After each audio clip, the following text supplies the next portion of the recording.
नमस्कार दोस्तों, आप देख रहे हैं बेचू यादव गांव सरकार यूट्यूब चैनल। इस समय हम लोग के बीच में कुछ लोग यहाँ पर उपस्थित हैं। इनसे हम जानना चाहेंगे कि आज जो पढ़ाई की जो व्यवस्था चल रही है प्राइमरी स्कूलों की या सरकारी स्कूलों को कह लीजिए,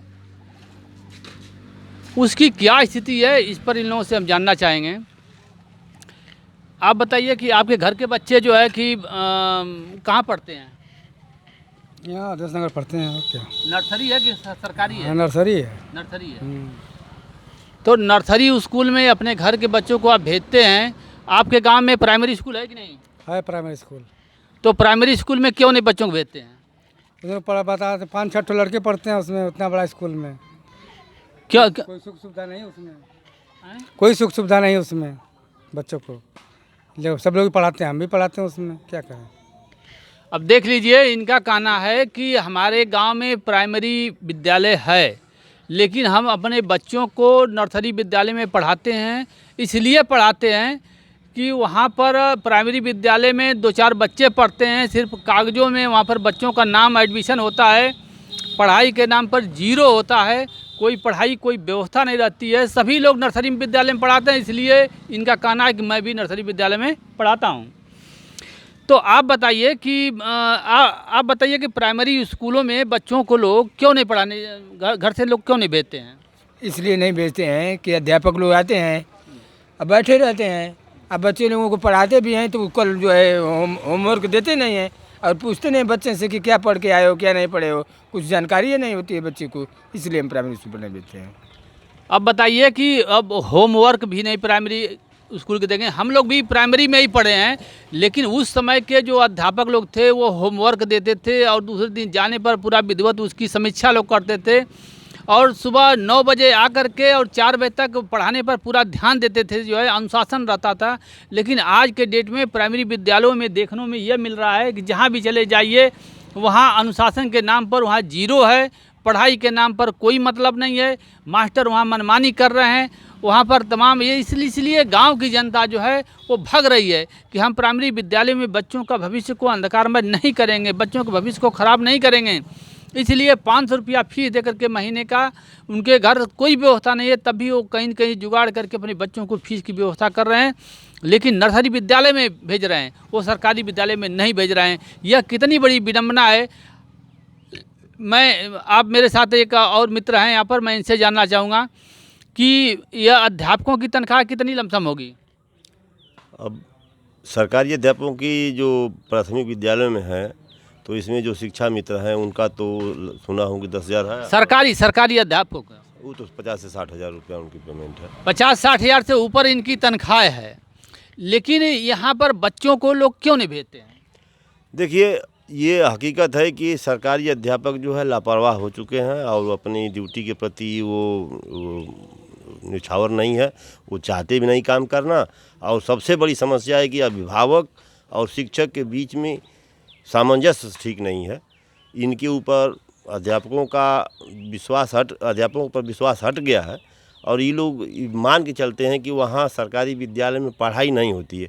हकीकत तो ये है कि पढ़ाने वाले सरकारी विद्यालयों में अच्छे हैं, वो ट्रेनिंग दे करके आए हैं, पढ़े लिखे लोग हैं, लेकिन वो लापरवाह हो चुके हैं और उनके ऊपर लोग जनता की निगाह हट गई है। वो चाहते नहीं कि हम भी भेजें, और जिस विद्यालय में भेजेंगे अगर सरकारी विद्यालय में तो हमारे बच्चे का भविष्य खराब हो जाएगा। और प्राइवेट विद्यालय में जाएंगे तो मेहनत से लोग पढ़ाते हैं, और प्राइवेट विद्यालय वाले अगर पढ़ाते नहीं तो उनको कोई फीस नहीं देगा, बच्चे को निकाल लेगा, इसलिए वो लोग मेहनत से पढ़ाते हैं। और जब पढ़ाएंगे तभी उनको बच्चे जाएंगे उस विद्यालय में और उनको फीस मिलेगी, उनका काम चलेगा।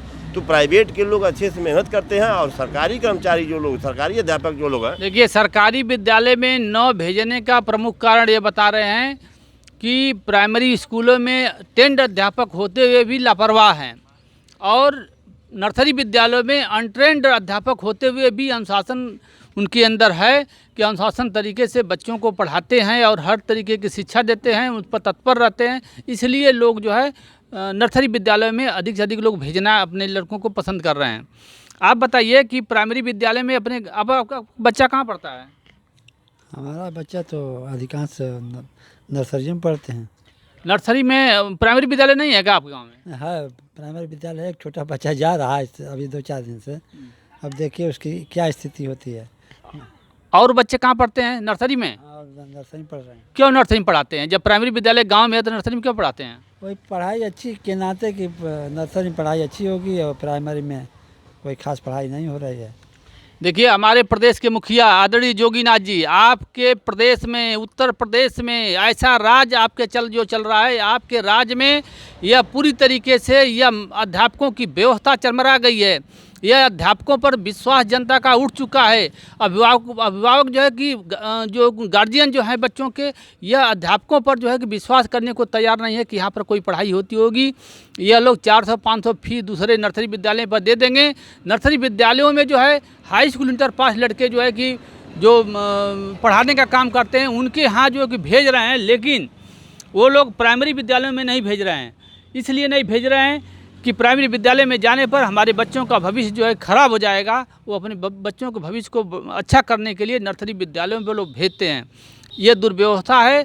आपसे मेरा निवेदन है, प्रदेश के मुखिया आदरणीय जोगीनाथ जी से मेरा निवेदन है कि आप जो है अध्यापकों के प्रति थोड़ा सचेत होइए और एक बार निगाह इधर दौड़ाइए कि ऐसा ये इनको तनख्वाह इतना आप दे रहे हैं, टेंड भी किए हैं, इनका हर तरीके से योग्यता है, फिर भी बच्चे जो है कागज़ में चल रहे हैं। आपका खर्चा उतना ही हो रहा है, खर्च जो ज़्यादा हो रहा है, लेकिन गांव वालों को उसका लाभ नहीं मिल पा रहा है। गांव में प्राइमरी है, जूनियर है, लेकिन वहाँ आकस्मिक अगर कोई निरीक्षण कर दे तो मुश्किल से 25 से 30 लड़कों से ज़्यादा कहीं नहीं मिलेंगे।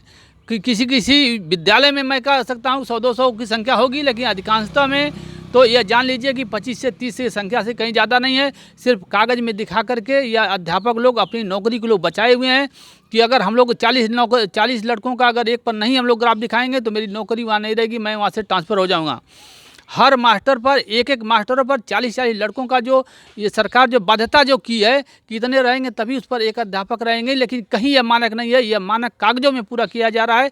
सरकार के आंख में धूल झोंका जा रहा है और सरकार अध्यापकों के खिलाफ कोई कार्रवाई करने से भागती है, नहीं करती है। मजबूरन गाँव की जनता पीड़ित होती है, परेशान होकर के जो है वो मजबूरन अपना पैसा बर्बाद करने के लिए नर्सरी विद्यालयों में भेजती है। तो मैं निवेदन के साथ यही करना चाहूँगा कि आप प्रदेश के मुखिया हैं, इसलिए आप प्राइमरी और जूनियर जो भी सरकारी विद्यालय हैं इस पर ज़रूर आप ध्यान दें। बहुत ज़्यादा भ्रष्टाचार, बहुत ज़्यादा लापरवाही आज की हो रही है, जनता परेशान है। जय हिंद, जय भारत।